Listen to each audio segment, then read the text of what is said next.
আমন্ত্রণ বিশ্ব বাংলায়, সঙ্গে আছি আমি শাহিনুর সাথী। শুরুতে সংবাদ শিরোনাম। অভিবাসন নীতি কঠোর করে বিলের সংশোধনী প্রস্তাব অনুমোদন দিয়েছে পর্তুগালের পার্লামেন্ট। পারিবারিক পুনর্মিলনের শর্ত যোগ করার বিধান। নেদারল্যান্ডে অভিবাসন বিরোধী মিছিলে বিক্ষোভকারীদের সঙ্গে পুলিশের সংঘর্ষ, রাজনৈতিক দল কার্যালয় ভাঙচুর সহ ও পুলিশের গাড়িতে অগ্নিসংযোগ। এবং আরব আমিরাতে প্রবাসী বাংলাদেশিদের সাফল্য গাথার এক উজ্জ্বল নাম কাশাউদ্দিন। গড়ে তুলেছেন নিজের ৩টি প্রতিষ্ঠান, অর্ধশতাধিক প্রবাসীর কর্মসংস্থান।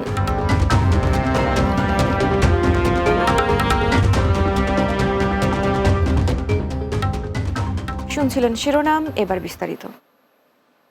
অভিবাসন নীতি কঠোর করা এবং পারিবারিক পুনর্মিলনের শর্ত যোগ করার বিধান রেখে আনা একটি বিলের সংশোধনী প্রস্তাবে অনুমোদন দিয়েছে পর্তুগালের পার্লামেন্ট। দেশটির পার্লামেন্টে বামপন্থীদের তীব্র বিরোধিতার মুখে সংখ্যাগরিষ্ঠ ডানপন্থীদের সমর্থনে বিলটি অনুমোদিত হয়। অভিবাসন নীতিকে আরও কঠোর করে দেশটির অভিবাসন আইনে পরিবর্তন আনতে চেয়েছিল পর্তুগিজ সরকার। এর আগে পার্লামেন্টে তা অনুমোদনও পেয়েছিল, কিন্তু দেশটির প্রেসিডেন্ট ভেটো দেওয়ার কারণে পর্তুগালের সাংবিধানিক আদালত বিলটি পর্যালোচনা করে। পর্যালোচনার পর পারিবারিক পুনর্মিলন নিয়ে আপত্তি তোলার কারণে ওই বিলটি আটকে যায়। ফলে দেশটির ডানপন্থী সরকার তাতে আবার পরিবর্তন এনে সংশোধিত বিলটি পার্লামেন্টে উত্থাপন করে। নানা বিতর্ক আর আলোচনার পর মঙ্গলবার তাতে অনুমোদন দিয়েছে পার্লামেন্ট। নেদারল্যান্ডের রাজধানী হেগে অভিবাসন বিরোধী মিছিলে বিক্ষোভকারীদের সঙ্গে পুলিশের সংঘর্ষের ঘটনা ঘটেছে। সহিংসতায় রাজনৈতিক দলের একটি কার্যালয়ে ভাঙচুর ও পুলিশের গাড়িতে অগ্নিসংযোগ করা হয়েছে। হেগ শহরের একটি মহাসড়কে প্রায় ১৫০০ মানুষ কঠোর অভিবাসন নীতির দাবিতে সমাবেশে যোগ দেন। এ সময় বিক্ষোভকারীরা পাথর ও বোতল ছুড়ে মারলে পুলিশ টিয়ার গ্যাস ও জল কামান ব্যবহার করে পরিস্থিতি নিয়ন্ত্রণে আনে। পরে ঘটনাস্থল থেকে বেশ কয়েকজনকে আটক করা হয়। এদিকে ডানপন্থী রাজনীতিবিদ গির্ট ভিল্ডার্স সহিংসতার নিন্দা জানিয়ে বিক্ষোভকারীদের কাণ্ড জ্ঞানহীন আখ্যা দিয়েছেন। আগামী ২৯ অক্টোবর নেদারল্যান্ডসকে জাতীয় নির্বাচন অনুষ্ঠিত হওয়ার কথা রয়েছে। তবে বিশ্লেষকরা বলছেন, ভোটের ঠিক আগে সহিংস এই সমাবেশ রাজনৈতিক বার্তাও বহন করছে। কুয়েতে বাংলাদেশের রাষ্ট্রদূত মেজর জেনারেল সৈয়দ তারেক হোসেন দেশটির অন্যতম ঐতিহ্যবাহী গ্র্যান্ড মসজিদের কর্তৃপক্ষের কাছে বাংলাদেশি এক শিল্পীর অঙ্কিত ২টি ক্যালিগ্রাফি আনুষ্ঠানিকভাবে হস্তান্তর করেছেন।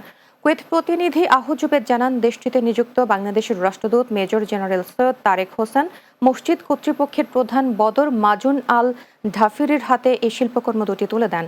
বাংলাদেশ দূতাবাস জানিয়েছে, গ্র্যান্ড মসজিদের আর্ট গ্যালারিতে দীর্ঘদিন ধরে কুয়েত, সংযুক্ত আরব আমিরাত, সৌদি আরব, ইরান, ইরাক, মিশর, তুরস্ক, পাকিস্তান, মালয়েশিয়া, জাপান, চীন, স্পেন, যুক্তরাষ্ট্র সহ পৃথিবীর বিভিন্ন দেশের ক্যালিগ্রাফি স্থান পেলেও বিশ্বের ৪র্থ বৃহত্তম মুসলিম প্রধান দেশ বাংলাদেশের কোনো ক্যালিগ্রাফি সেখানে ছিল না।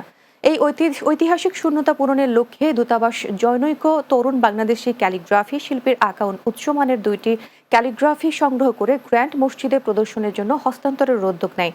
এই পদক্ষেপের মাধ্যমে কুয়েতে বাংলাদেশের ভাবমূর্তি উজ্জ্বল করার পাশাপাশি দেশের শিল্প ও সংস্কৃতিকে বিশ্বমঞ্চে তুলে ধরা হলো। হস্তান্তর অনুষ্ঠানে দূতাবাসের কাউন্সিলর ও দূতালয় প্রধান মোহাম্মদ মনিরুজ্জামান উপস্থিত ছিলেন।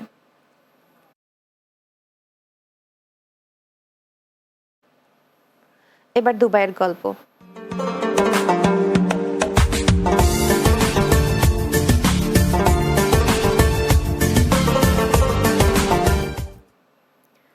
সংযুক্ত আরব আমিরাতে প্রবাসী বাংলাদেশিদের সাফল্য গাথার তালিকায় যুক্ত এক উজ্জ্বল নাম মোহাম্মদ কাশাউদ্দিন। পরিবারের সদস্যদের সাথে নিয়ে তিনি আমিরাতে গড়ে তুলেছেন একাধিক ব্যবসা প্রতিষ্ঠান। সেখানে কর্মসংস্থান সৃষ্টি হয়েছে অনেক প্রবাসী বাংলাদেশির। দুবাই প্রতিনিধি শেখ ফয়সাল সিদ্দিকী ববির পাঠানো তথ্যছবিতে আরও জানাচ্ছেন মাহমুদ রুবেল। সিলেটের ওসমানীনগর থানার তাজপুর ইউনিয়নের মরহুম মনফুরুল্লাহর ছেলে মোহাম্মদ কাশাউদ্দিন ১৯৮৩ সালে পাড়ি জমান সংযুক্ত আরব আমিরাতে। সেখানে নিজ উদ্যোগে প্রতিষ্ঠা করেন Badia Al Khair gypsum and decor workers LLC, Rasam and Fen gypsum decoration company LLC সহ ৩টি প্রতিষ্ঠান। দুই ছোট ভাই সিরাজ মেম্বার ও সমীর উদ্দিনের সহযোগিতায় আমিরাতে কাশাউদ্দিনের গড়া ৩টি প্রতিষ্ঠানে কর্মসংস্থানের ব্যবস্থা হয়েছে প্রায় অর্ধশত বাংলাদেশি প্রবাসীর। আমি পুরা ইউএইতে মালগুলা সাপ্লাই করি। আমার কোম্পানিতে মনে করেন বিল্ডিং ম্যাটেরিয়ালস বলতে অল আইটেম আমার সেল হয়। দীর্ঘদিন ব্যবসার পাশাপাশি বিভিন্ন সামাজিক সংগঠনের সাথেও জড়িত আছেন প্রবীণ এই ব্যবসায়ী। সিলেট বিভাগ উন্নয়ন পরিষদ ইউএই সহসভাপতির দায়িত্বে আছি, উসমানী স্মৃতি পরিষদের সহসভাপতির দায়িত্বে আছি এবং সিলেট অ্যাসোসিয়েশনের প্রধান উপদেষ্টা আছি। বাংলাদেশিদের ভিসা সমস্যার সমাধান হলে নতুন প্রতিষ্ঠান তৈরির মাধ্যমে আরও বেশ কিছু প্রবাসীদের কর্মসংস্থানের ব্যবস্থা করতে পারবেন বলে আশা সফলেই রেমিটেন্স যোদ্ধার। আমরা ব্যবসায়ীরা কিছু সমস্যার মধ্যে আছি, যতি দ্রুত যদি আমাদের ট্রান্সফার গুলা চালু হয় তো আমরা ব্যবসায়ীরা আরো কিছু লোক নিয়ে আসতে পারবো।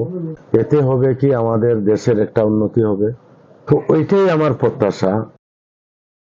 Mahmud Rubel, Bangla TV, news desk. বিশ্ব বাংলায় নিচ্ছি বিরতি, ফিরে আসার পর অন্যান্য সংবাদের সাথে আরজা থাকছে। ফ্রান্স ও জার্মানিতে হিন্দু সম্প্রদায়ের প্রবাসীদের শারদীয় দুর্গোৎসব উদযাপন, পূজা মণ্ডপে ধর্মীয় আনুষ্ঠানিকতা সম্পন্ন, দেবীর কাছে প্রার্থনা।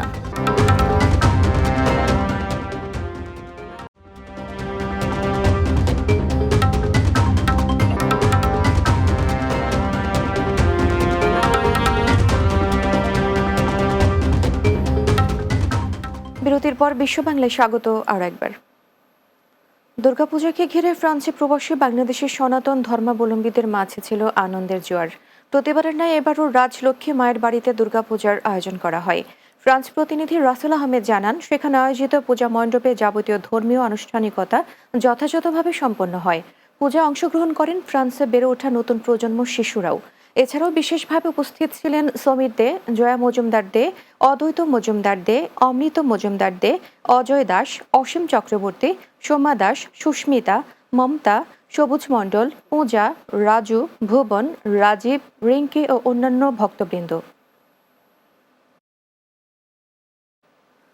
বিশ্বের বিভিন্ন দেশের মতো জার্মানিতে সনাতন হিন্দু সম্প্রদায়ের প্রবাসীদের সর্বজনীন শারদীয় দুর্গোৎসব উদযাপিত হয়েছে।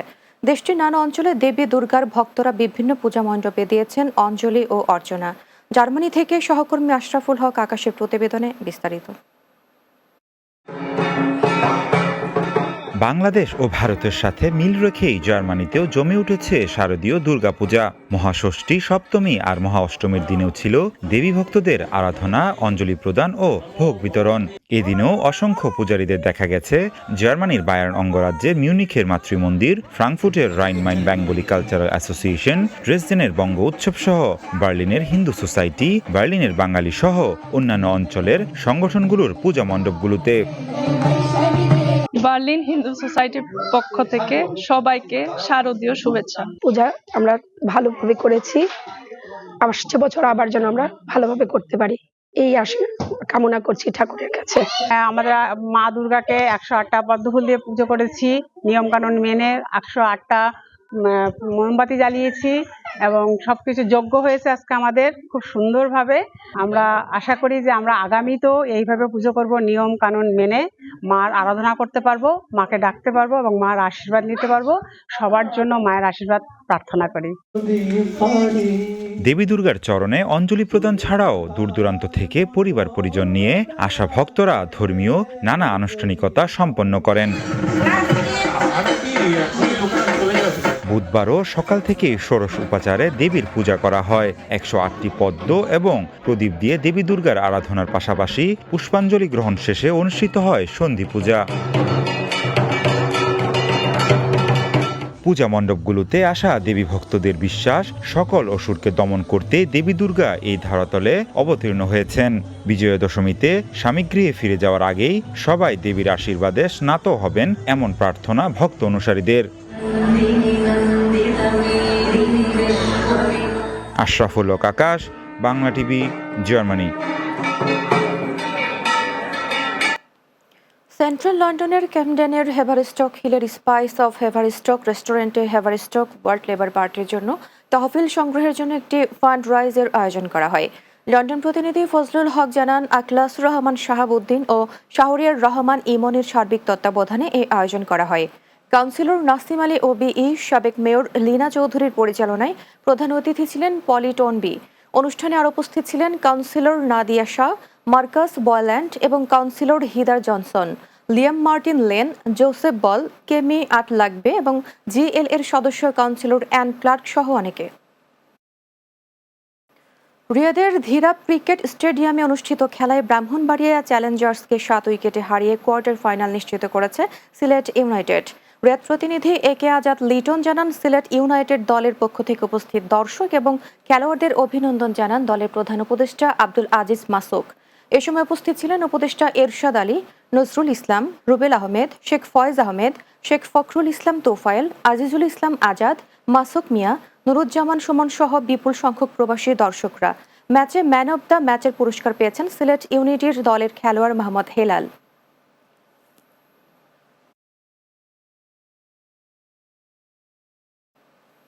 শেষ করব বিশ্ব বাংলা, যাবার আগে শিরোনামগুলো আরও একবার। অভিবাসন নীতি কঠোর করে বিলের সংশোধনী প্রস্তাব অনুমোদন দিয়েছে পর্তুগালের পার্লামেন্ট, পারিবারিক পুনর্মিলনের শর্ত যোগ করার বিধান। নেদারল্যান্ডে অভিবাসন বিরোধী মিছিলে বিক্ষোভকারীদের সঙ্গে পুলিশের সংঘর্ষ, রাজনৈতিক দল কার্যালয় ভাঙচুর সহ ও পুলিশের গাড়িতে অগ্নিসংযোগ। আরব আমিরাতে প্রবাসী বাংলাদেশিদের সাফল্য গাথার এক উজ্জ্বল নাম কাশাউদ্দিন, গড়ে তুলেছেন নিজের 3টি প্রতিষ্ঠান, অর্ধশতাধিক প্রবাসীর কর্মসংস্থান। এবং ফ্রান্স ও জার্মানিতে হিন্দু সম্প্রদায়ের প্রবাসীদের শারদীয় দুর্গোৎসব উদযাপন, পূজা মণ্ডপে ধর্মীয় আনুষ্ঠানিকতা সম্পন্ন, দেবীর কাছে প্রার্থনা।